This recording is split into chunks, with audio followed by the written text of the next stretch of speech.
आम्ही म्हणजे तुम्ही आम्ही सारे जना पोट आहे तोंड आहे जीव आहे सोस आहे चमचमीत गाड्याचा ते आम्ही सारे खवय्ये आम्ही सारे खवय्ये आम्ही सारे खवय्ये एकमेका शिकवित नवे काही बनवावे किती किती चोचले ते जिभेचे हे पुरवावे छान छान देशी विदेशी पदार्थ जाणून घ्यावे चुकता चुकता करता करता खावे अन खिलवावे आम्ही सारे खवय्ये आम्ही सारे खवय्ये आम्ही सारे खवय्ये नमस्कार. आम्ही सारे खवय्ये को पॉवर्ड बाय फॉर्च्यून सनफ्लॉवर ऑइलच्या या भागात सगळ्यांचं मी अतिशय मनापासून स्वागत करतो. मंडळी कसं असतं माहिती आहे का की आपल्याला काही दुखलं खुपलं ना की पहिलं आपल्या तोंडातून येतं आई ग, बाबा असं येतच नाही, आई गच येतं. म्हणजे मला आठवत आहे मी लहान असताना दिवसातून एक साधारण 40-50 वेळा तरी ढोपरं नडगी बिडगी फुटायची आणि 40-50 वेळा तरी मी आई ग म्हणायचो. काय आईने किती ठरवलं ना की आता मुलाला रागवूया, त्याच्यावर चिडूया, नंतर त्याला उपाशीच ठेवूया, असं काही तिने किती ठरवलं तर ते जमत नाही बरं का. हां, शेवटी ते आईच असते ना. हे उदाहरण तुम्हाला सांगतो. म्हणजे परवा माझे भाचे आले होते, धाकटे छोटे छोटे. हल्लीची पिढी कशी आहे म्हणजे नॉर्मली लंच टाईम असतो ना तेव्हा त्यांचा ब्रेकफास्ट असतो, म्हणजे सगळं अवेळी असतं. म्हणजे नाश्त्याच्या वेळी ते कॅडबरी खाणार, हे खाणार, ते खाणार. मग आई वैतागली, ओरडायला लागली, हे झालं ते झालं, ते जर मिळणार नाही, हे नाही ते नाही, टांग टांग टांग टांग टांग टांग सुरू झालं. आणि तेवढ्यात मोठी आई म्हणजे आजी आल्याला काय झालं, काय प्रॉब्लेम आहे, असं करून ते सगळं गुंडाळलं आजीने. आणि मुलांचे म्हणजे भाचे मंडळीचे आपापसात खाणाखुणा सुरू झाला का आजीला पण गुंडाळ्या, हे ते कारण लाडके ना नातं. मग आई गेल्यानंतर सगळं त्यांचं सुरू झालं. काय हे सगळे जे प्रकार आहेत ना, हे सगळे प्रकार हल्ली आपल्याला दिसत नाहीत असं तुम्हाला वाटत असेल, पण काही घरात अजूनही असे प्रकार आहेत बरं का. म्हणजे एकत्र कुटुंबात ह्या सगळ्या गमती जमती आपल्याला बघायला मिळतात. तुमचं काय असेल तर तुम्ही बघूया. आपण आज एक गृहिणी, एक ताई इथे आलेली आहे. आपण तिलाही विचारायचं आहे आज तिच्या घरी काय प्रोग्राम आहे. ओके, आधी आपण तिचं स्वागत करूया. नमस्कार. नमस्कार. काय नाव तुझं? कीर्ती पाटसकर. कीर्ती कुठे राहतेस तू? मी ठाकूर कॉम्प्लेक्स कांदिवलीला राहते. बरं. आणि घरी कोण कोण आहे? घरी माझ्या सासूबाई, माझे मिस्टर, माझी 2 मुलं आणि दीर आणि जाऊ जवळच राहतात. सेम घरात नाही, एक 10 मिनिटाच्या अंतरावर राहतात. हाकेवर आहेत ना? हाकेवर. बरं. मिस्टर काय करतात? मिस्टर एका प्रायव्हेट एअरलाईनमध्ये फ्लाईट डिस्पॅचर आहेत. Very flight operation officer. शिफ्टवाले. बापरे.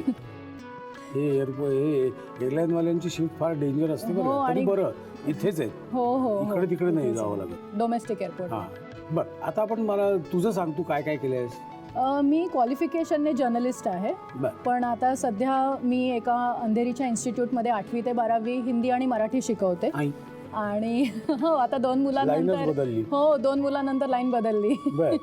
आणि त्याच्यानंतर मी आमचंच क्लासच्या थ्रू आमची एक ई-बुक पब्लिकेशन आमचं येतं आहे. म्हणजे ते आता जस्ट नुकतंच लॉन्च झालं आहे. तर त्याच्यामध्ये मी बिझनेस डेव्हलपरचं काम करते. आणि मी I am a food blogger. तर मी माझा फूड ब्लॉग चालवते vfoodians.com या नावाने. बापरे, बरंच काय आहे. बरं. आणि मुलांचं काय वय?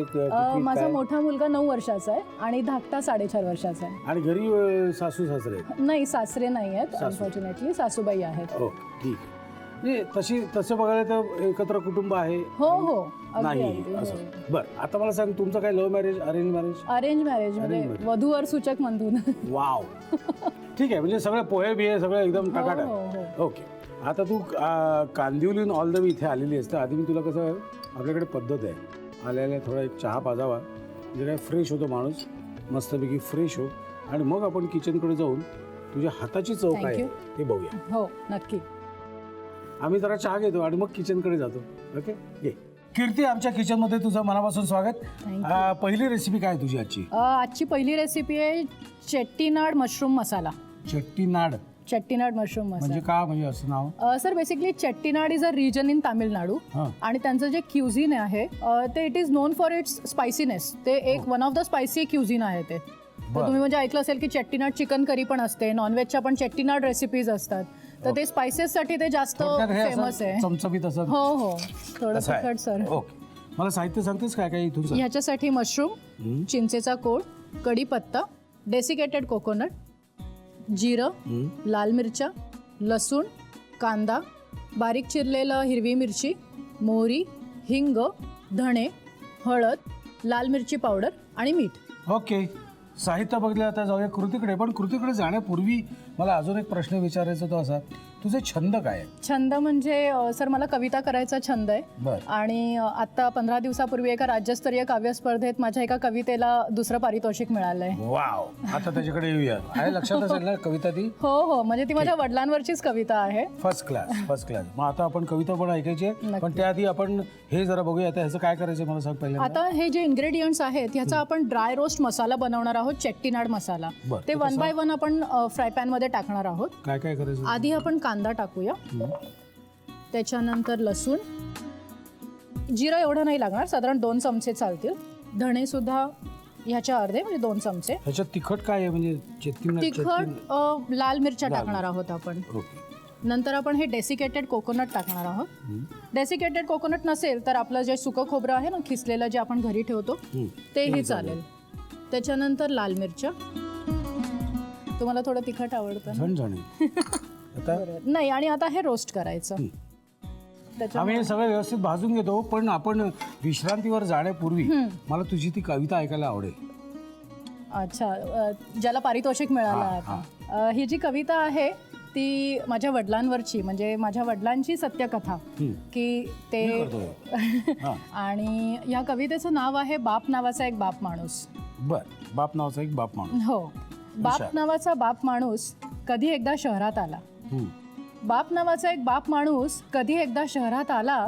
नशिबाशी लढता झुंजता नशिबाचाच बाप झाला. जिद्द होती, उमेद होती, खांद्यावर जबाबदारीची जाणीव होती. जिद्द होती, उमेद होती, खांद्यावर जबाबदारीची जाणीव होती. होतं हडकुळं शरीर तरी ओठांवरती गाणी होती.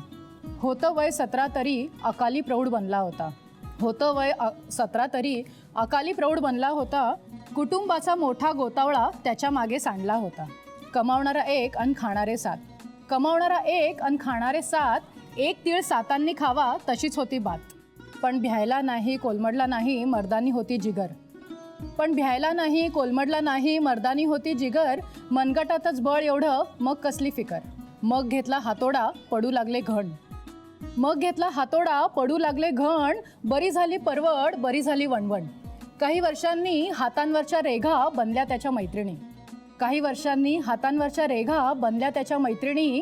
टाकला हातोडा अन घेतली एकदा लेखणी. लेखणी त्याची झरझर बरसली.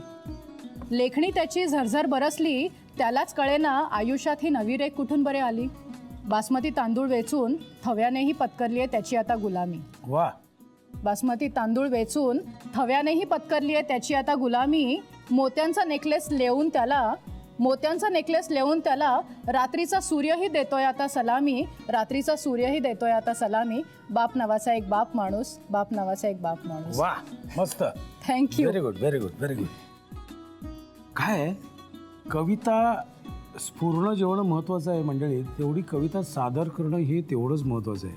प्रेझेंटेशनसुद्धा महत्त्वाचं आहे. किती आपण छान पदार्थ बनवला तर तो पदार्थ आपण प्रेझेंट कसा करतो हे फार महत्त्वाचं आहे. त्यामुळे कविता तर उत्तम आहेच, पण कविता नीट पोचण्यासाठी कुठली लाईन रिपीट करायची, बरोबर, कुठल्या शब्दानंतर पॉज घ्यायचा, हा एक अभ्यासाचा प्रकार आहे. हा सुद्धा अभ्यासाचाच प्रकार आहे. आता मला हा अभ्यास करताना मला सांग, हे भाजून झाल्यावर आपल्याला हे काय याच्यातून हो, हे ड्राय रोस्ट करून हे मिक्सरमधनं पावडर काढून घ्यायची. हा झाला आपला चेट्टीनाड मसाला तयार. ओके. आता मी काय करतो, हे पूर्ण भाजून घेतो व्यवस्थित आणि मिक्सरमधून काढून घेतो, मसाला तयार करून घेतो. मंडळी, विश्रांती संपलेली आहे. आम्ही सारे खाऊये को पॉवर्ड बाय फॉर्च्यून सनफ्लॉवर ऑइलच्या या भागात सगळ्यांचं मी अतिशय मनापासून स्वागत करतोय. या मध्यंतरीच्या काळात हळूच मला कीर्तने अजून तिची एक जुनी कविता ऐकवली बरं का. ती आमच्या दोघांसाठी होती, ती तुमच्यासाठी नाही. आणि प्लस कविता ऐकवता तिने हा मसाला सुद्धा तयार केलेला आहे. So we are ready with masala. आता काय करायचं मला सांग. आता आपण एका फ्राय पॅन मध्ये हे तेल घेतलेलं आहे. आता हो, फोडणी. मोहरी तडतडल्यावर कढीपत्ता, म्हणजे कढीपत्ता असा आहे, उडतंय. कढीपत्ता असा आहे की जो या डिशला डॉमिनेट करतो. हिंग घालू. आता आपण मशरूम घालूया.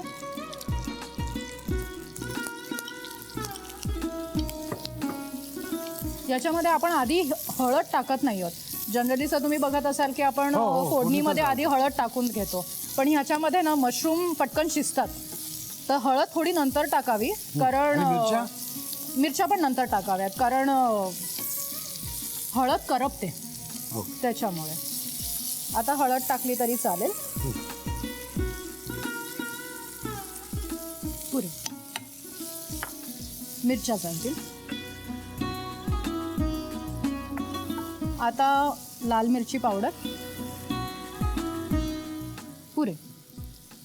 तुम्हाला तिखट आवडतं? नाही, आपल्याकडे पुरे म्हटलं की घालायची पद्धत आहे. अच्छा.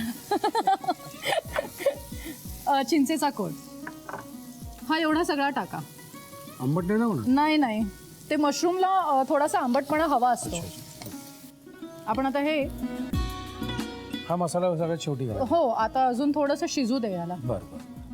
झाकून ठेवूया आणि 1-2 मिनिटांनी शिजल्यानंतर आपण हा मसाला घालू. आता हो हे झालं असेल. Best part about mushroom is की 2 मिनिटात शिजतात. आता आपण हा चेट्टीनाड मसाला घालूया आणि मीठ घालूया. तो अजून घाला, चालेल. हा, त्यात काय फारसं तुम्ही लाल मिरची सोडली तर बाकी काय मला दिसलं नाही. नाही, आणि ह्या मसाल्याचं ना 2 काम आहेत की हे जे बाजूला पाणी सुटलंय ना ते थिकनिंग एजंट म्हणून पण आहे. ओके. मीठ घालू? हो, मीठ चालेल. मशरूममध्ये स्वतःमध्ये मीठ आहे, त्याच्यामुळे एवढं पुरे. आता हे ढवळूया. याच्यामध्ये अजिबात पाण्याची गरज नाही पाणी घालायची, कारण या भाजीची जी कन्सिस्टन्सी आहे ना ती अशीच असायला हवी. Okay, ready. हो, आता 1-2 मिनिटं शेवटची वाफ आणू याला आणि ready to eat. Ready to serve. कशाबरोबर खाता येईल आपल्याला? हे आपल्याला भाताबरोबर, भाकरी, पोळी. कशाबरोबर? भाजी म्हणूनच खाता येईल आपल्याला. उत्तम. हो. कसा प्रश्न विचारला तर नाही असं आहे, याला वाटत हुशारी. जाऊ दे, लिहून घ्या तुम्ही. साहित्य आणि कृती. भाजी आहे का म्हणून विचारतो बिनडोक.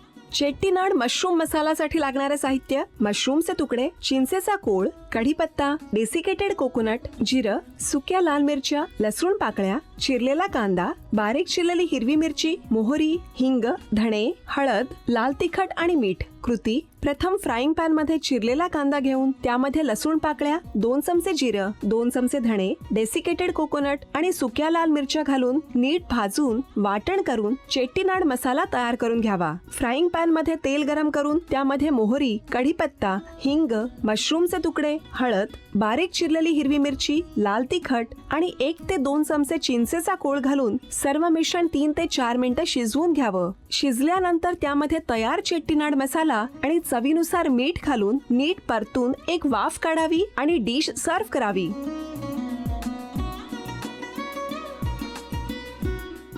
चला आता जाऊ पुढच्या रेसिपीकडे. कीर्ती, पुढची रेसिपी काय? पुढची रेसिपी आपली आहे Chinese style salt and pepper tofu. Chinese style salt and pepper tofu. नवीन नवीन शब्द आहेत ना. ओके, मला साहित्य सांगा आधी. टोफू, स्प्रिंग ऑनियन, त्याचे ग्रीन्स आणि व्हाईट्स दोन्ही, कॉर्नस्टार्च, लसूण, चिली फ्लेक्स, हिरवी मिरची, आलं, मिरी powder, soya sauce, vinegar, chilli sauce आणि मीठ. ओके, साहित्य बघितलेलं आहे. एकंदरीत तू ज्या पद्धतीने ते सांगितलं त्याच्यावर मला असं वाटतं बरेच वेळा झालंय का तुझ्या? हो, झाली आहे. हां, बरं. मोठ्या मुलाला शिंग फुटली की नाही? शिंग फुटली म्हणजे मॉम यू नो असं वगैरे काय आहे? नाही, ॲक्च्युली सर सांगू का की माझा मोठा मुलगा आहे ना तो फार म्हणजे he is a very good boy. अगदी शहाणा बाळ आहे एकदम, आणि सगळी जी मस्ती आहे ती धाकट्यामध्ये. पण मोठी मुलं शहाणीच असतात. आता ह्याच्यावर चर्चा होऊ शकते एक वेगळी आज रात्रीच बसून. आपण बघू कसं करायचं ते. पण सध्या आपण घेऊया विश्रांती, कारण इथे तेल तापतंय आणि सहज म्हणजे तेल तापतंय म्हणून अशी विश्रांती घ्यायची नाही असं मी आता ठरवलेलं आहे. कारण तसं मी ठरवूनच टाकलं की ते तेल तापायचं आहे, आता काय करायचं, तेलासाठी काय करू, यातले फालतू प्रश्न मी विचारणारच नाही आहे. मग गरम याच्यासाठी काय आहे, मला मी जे बोलतो ना त्याचं मला स्पष्टीकरण द्यायलाच पाहिजे. गरमागरम ह्याच्यासाठी की तेल तापलेलं आहे, तेल गरम झालेलं आहे, त्यामुळे गरमागरम. ओके, आता साहित्य बघितलेलं आहे, तेल इथे गरम झालेलं आहे. कीर्ती, तू ही रेडी आहेस? हो. आता काय करायचं? मला एक प्लेट लागेल, त्याच्यामध्ये आपण कॉर्नस्टार्च आणि मीठ काढूया. ह्याच्यामध्ये आपण जनरली ना सर टोफूमध्ये आपण कॉर्नफ्लॉवर नाही घालणार आहोत, आपण कॉर्नफ्लॉवरमध्ये टोफू घालणार आहोत. बर. आता हा एक एक पीस आपण घेतोय आणि ह्याला कोटिंग करतोय आणि हा एक एक कोटिंग करून आपण ह्या तेलामध्ये सोडतोय. बर. कॉर्नफ्लोअरमध्ये आपण आता मीठ टाकलं ना? हो, कॉर्नफ्लॉवरमध्ये मीठ टाकलं. आता काय करायचं तिथे? आता हे थोडेसे ब्राऊन होऊ देत, पण त्याला आपण हे कुठलेही लॅडेल किंवा हे कुठलंही वापरणार नाही आहोत. मग वापरलं तो चमचा वापरू किंवा मग नंतर थोड्या वेळाने असं टॉस करता येईल.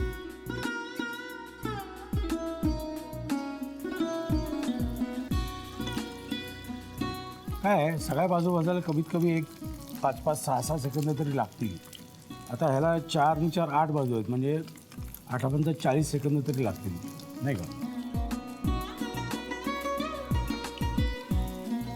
ओके. आता हे आपण टिश्यू पेपरवर काढू. हे बंद करू गॅस? हो, परत चालेल. गॅस लागणार आपल्याला? गॅस नंतर लागेल ह्याच्यावर परत हे लागेल ना. सगळं.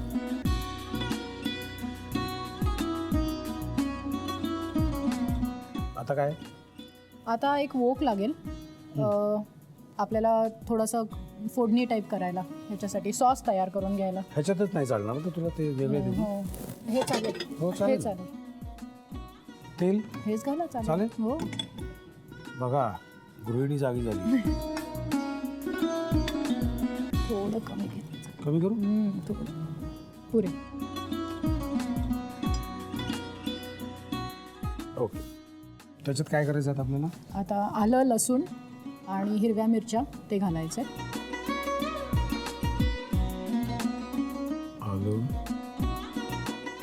आलं लसूण घातलं. आधी लसूण मग आलं. आता घालूया आपण हिरव्या मिरच्या.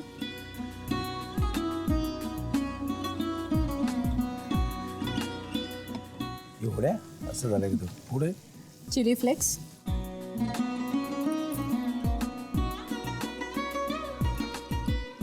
बस. आणि त्याच्यामध्ये स्प्रिंग ऑनियन टाकूया. सगळं घातलं तरी चालेल. याच्यामध्ये आता सध्या आपण दोन्ही वापरलंय, व्हाईट्स आणि ग्रीन्स दोन्ही स्प्रिंग ऑनियनचं.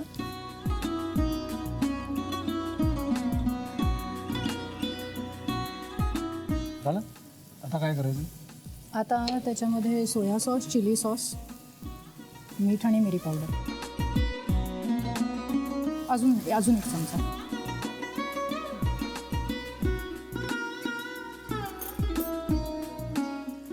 एक चमचा पुरे. विनेगर. एक चमचा. आणि मीठ आणि मिरी पावडर.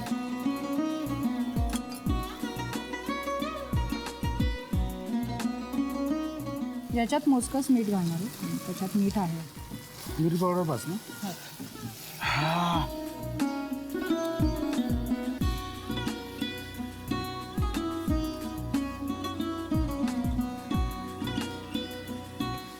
बढिया. रेडी ना? हो झालं कम्प्लीट. हो. थोडं याच्यातलं पाणी अजून आटायला हवं, थोडं अजून हे ड्राय व्हायला हवं. ते ड्राय होईल. पण त्यानंतर आपण खायला सुरू करू. हो हो. Ready to serve. Ready to serve. Ready to right.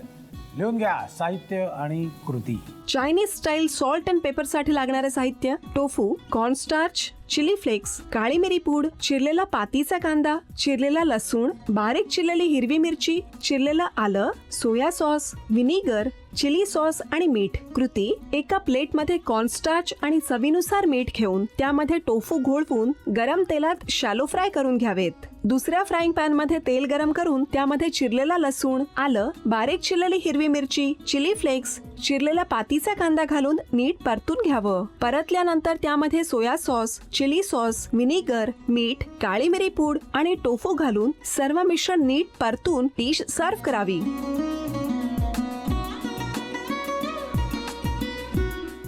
कीर्तीने दोन्ही पदार्थ मस्त बनवलेले आहेत. निदान म्हणजे त्याचा रंग आणि त्याचा वास म्हणत नाही, छान येतोय. मी खाऊन बघतो. तूही खाऊन बघ. वा, इट्स व्हेरी टेस्टी.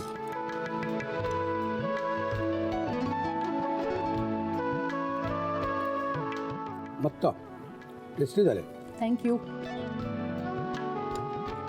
म्हणजे एक गोष्ट लक्षात ठेवा, नवीन वर्ष सुरू होत आहे तेव्हा नवीन वर्षात काय काय करायचं ते आत्ता ठरवून ठेवा. हे निदान ठरवून ठेवा, ते करायची की नाही हे आपण नंतर बघू, पण ठरवायला काय हरकत आहे. ठरवा नवीन वर्षात आपण काय काय करायचं ते ठरवा. मनातले रुसवे फुगे, एकमेकांची भांडणं, एकमेकांबद्दल झालेले काही गैरसमज सगळे दूर करा आणि नवीन वर्षाला हसत खेळत सामोरं जा. आणि कीर्ती, तुलाही खूप मनापासून धन्यवाद देतो. वेळात वेळ काढून तू इथे आलीस. तुझं एकंदर जे शेड्यूल आहे ते शेड्यूलमधून तू वेळात वेळ काढून इथे आली त्याबद्दल मनापासून धन्यवाद. पण नुसते धन्यवाद नाही तर एक छोटीशी आम्हाला आमच्याकडून तुला भेट. Thank you so much. आणि सर, झी मराठी आणि आम्ही सारे खवय्येने मला परत एकदा संधी दिली आणि जेवढा आनंद मला इकडे आल्याचा आहे तेवढाच आनंद तुमच्याशी भेट झाल्याचा आहे. Thank you. It's like dream coming true. So thank you so much. Thank you. बरं आता मला एक सांग, जाता जाता तुझ्या मनातलं स्वप्न काय? म्हणजे आता तू एवढ्या गोष्टी करतेस नाही, एवढ्या गोष्टी तू करतेस, हो स्वप्न काय? म्हणजे एक आपण टार्गेट ठेवून काम करतो ना, किंवा मला हे करायचं. सर ॲक्च्युली टार्गेट म्हणजे सांगायचं झालं तर मी जे आता तुम्हाला सांगितलं की मी फूड ब्लॉगिंग करते, तर त्या फूड ब्लॉगचं आता आम्हाला वी फूडियन्स या नावाने यूट्यूब चॅनल आम्ही काढतोय आणि ते एक आम्ही असं टार्गेट ॲम्बिशन अशी आमची ती आहे. तर आय होप की ते लवकर होईल. Very good. डेफिनेटली होईलच. काय मेहनतीला पर्याय नाही आणि मेहनत केली की फळ हे मिळतं. आज ना उद्या वेळ लागतो, काही वेळ लागतो असो. पण तुझ्या सगळ्या चांगल्या इच्छा लवकरात लवकर पूर्ण होत अशी परमेश्वराजवळ इच्छा करतो. आणि आता हिने जे काही पदार्थ बनवलेले ते संपवायची खूप मोठी जबाबदारी माझ्यावर आहे. त्यामुळे आत्ता मी विश्रांती घेतोय. विश्रांती म्हणजे आत्ता मी सुट्टी घेतोय. पुन्हा भेटायचं आहे याच वेळी याच दिवशी. तोपर्यंत मस्त खा आणि स्वस्थ राहा. नव्या नव्या चवी ढवी वेचल्या ह्या तुम्हासाठी. हवे हवेचे पंगत किस्से तुम्हाला आवडावे. खाणाऱ्याने खात रहावे.